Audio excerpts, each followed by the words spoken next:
John, wake up! Wake up! God, Constance, what is it? John, let's arise and begin this beautiful new day. Why hast thou awakened me at such an unseemly hour? Unseemly, John. It's only 4 in the morning. I've been up for an hour already preparing for the governor's new holy day. What hast thou been already doing for an hour today? Well, I've been mashing cranberries in preparation for a delicious new dessert. And I've been collecting all the stale bread from the edges which thou hast me cut off thy sandwiches. What wilt thou do with all that stale bread? Well, I've taken the pieces and I've cut them into small squares, and then I'm going to put them in the skillet with some herbs. I'm going to bake them over a fire until they're dry and crusty, and then I'll take them and I'll stuff them into a turkey which thou wilt shoot for me this very morning. Constance, I cannot just walk into the woods and pick a turkey. Well, thou must do thy best, John, because the Jameses and the Smiths on either side of us are having a turkey for their dinner, and so we must have a turkey for our dinner. Well, perhaps we should have made plans to eat with one of our neighbors. Well, we cannot do that, John. For if thou dost remember, thou invited thy father and thy mother and thy 3 grown brothers to partake in holy day feastings at our home. Well, I did want to make an opportunity to visit with my family this holiday. Which is why thou wilt do thy best to shoot the biggest turkey thou can, and perhaps a deer as well. And while thou art out, I will be cooking the maize we traded with the Indians, some sweet potatoes, some beans, some Brussels sprouts, a pot of cabbage soup, some fresh bread, some roasted peanuts, and with my other hand, I'll be baking an apple pie and a pumpkin pie.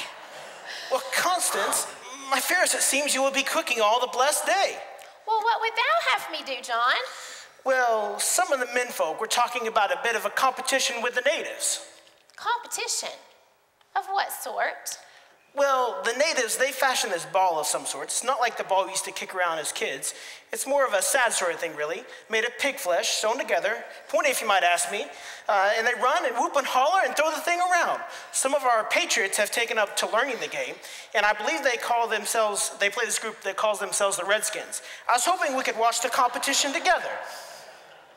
Watch sport on a holy day?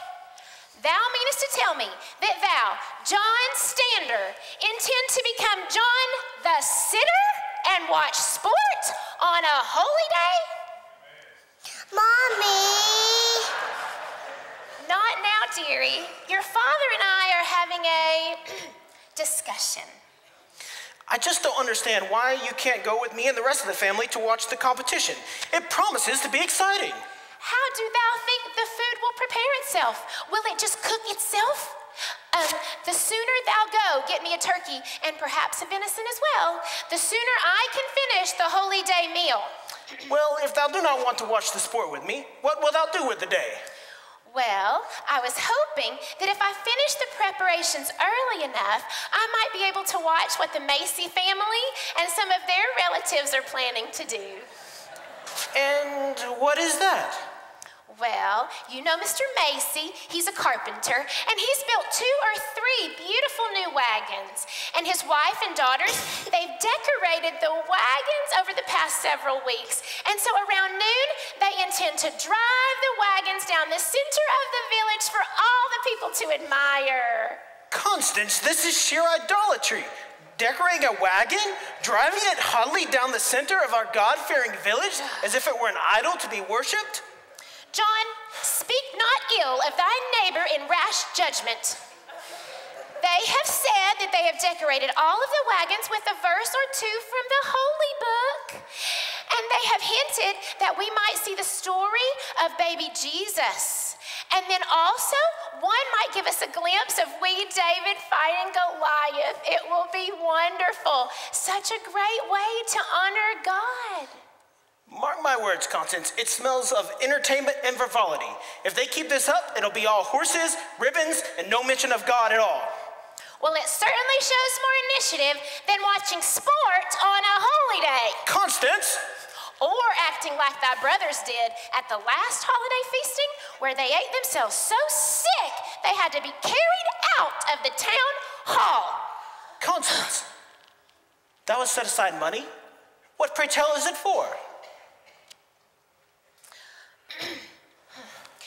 You know Martin Bloomingdale. He's the town merchant, and he's announced that everything in his store will be discounted tomorrow. Thou plans to go shopping immediately after the holy day? Mr. Bloomingdale's store has not been faring well lately, and so it's really more of an act of charity that I would go and help him in his time of need rather than shopping. But we don't have the extra silver to spend. Oh, nonsense, John. We're preparing for the celebration of the Lord's birth. He's discounted everything. Children's items will be half price. Muskets and gunpowder will also be discounted, along with shoes for women. Of a truth, maybe we should help our neighbor. Daddy, Yes, Mary, my child? does Holy Day mean that God will be here with us today? What did you say? Does Holy Day mean that God will be here with us today? Yes, Mary, my child. Will the Lord be with us at all on this day? If God is going to be here with us today, I want to tell him thank you for keeping me safe and for giving me a warm home. Constance, we haven't even completed this day already, and I feel so exhausted. Wouldn't it be nice if the governor would make a holy day which we could actually rest on and give thanks for our many blessings? Yes, but I believe that's what the governor intended for this holy day. Look at everything we've done to plan a time except a time of peace and thankfulness to our God. It's true, John, but we can't change the whole new world all by ourselves, can we? No, but we can change our own habits. Yes, that's true. And if enough people make the choices which honor God, it will change the world.